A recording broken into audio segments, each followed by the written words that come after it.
So something weird happened to me recently. So I was gaming, doing my own little thing. Of course, I won my games because I'm just simply better at the game than everyone else, and I got super hungry.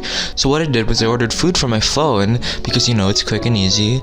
And then after I ordered food from my phone, I got up and walked outside to go get stuff from the fridge because, I was thirsty, I wanted to get a drink. So I opened the fridge, right? And then it told me, oh my god, you gotta cook something. Which reminded me, oh my god, I gotta cook something. So I went ahead and grabbed the pork chops from the fridge.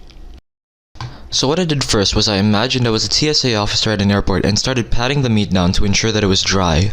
Then I grabbed some white powder that is 100% flour, I promise that is flour, and then I started to spread that all over the pork chop. This ensures that it's dry and the egg will adhere nicely to it. Speaking of which, we grab our egg and then we coat the pork chop completely in egg.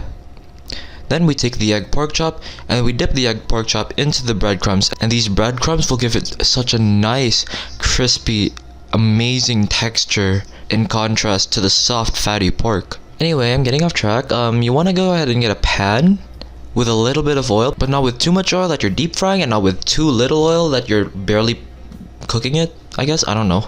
And then I proceeded to cook that until the first side was nice and golden brown and delicious. Oh my goodness! Anyway, once that first side is all nice and brown and oh my god, it's so crispy, you want to flip it to the other side until it gets also that nice, crispy, amazing texture.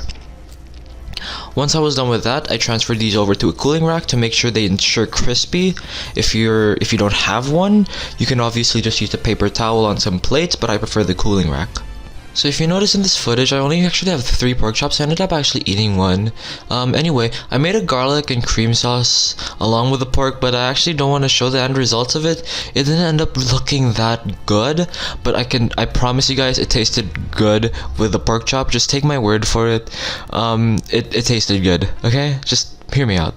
Anyway, this is the part where I end up tasting the pork chop.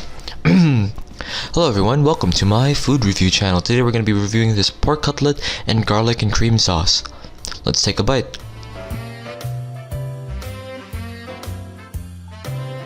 The sauce is actually a little bit too salty. I think I actually ended up putting it a little bit too much salt, but it tastes good either way. Anyway, the focus of this is the pork chops, so we're going to try that right now. And there might be a little bit of sauce on the spoon, but that doesn't really matter. I'm still gonna eat it. It's not gonna make too much of a difference. The pork chop actually tastes really good. You can really taste the pork chop there with the seasonings, and the crispy breading really adds a lot of texture to the final product, so I'd say this was a success. Minus the sauce.